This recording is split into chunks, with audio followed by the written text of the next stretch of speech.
స్లాలేగం guys అందరు బాగుర్రని కోరుకుంటున్నా. మనమైతే ఎల్బీనగర్ నుంచి తుర్కెంజాల్ పోయే రోడ్కి అయితే ఫుల్ అంటే ఫుల్ మంచు ఉంది గాయ్స్. ఇక్కడ చూస్తున్నారు కదా తుర్కెంజాల్ చెరువులో అయితే మంచు అంటే మంచు ఫుల్ కమ్మేసుకుంది. రోడ్ల మీద కూడా మంచు ఏకదం అంటే ఏకదం మంచు ఉంది రోడ్డు మీద గిట్టంగా. ఓకేనా గాయ్స్, ఇప్పుడు చెరువు లోపల ఉన్న ఇల్లు మీద గిట్టంగా చూడండి ఫుల్ మంచుతోటి ఇల్లు అయితే కనిపిస్తలేదు.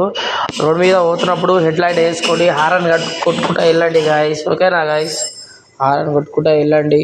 వచ్చే లైట్లు వేసుకుంటూ పోండి, ఎందుకంటే ముందులో చుట్టూ కూడా మీకు కూడా కనిపించాలి కదా గాయ్స్. ఓకేనా గాయ్స్, వీడియోకి లైక్ షేర్ ఛానల్ని సబ్స్క్రైబ్ చేయడం అస్సలు మర్చిపోవద్దు గాయ్స్.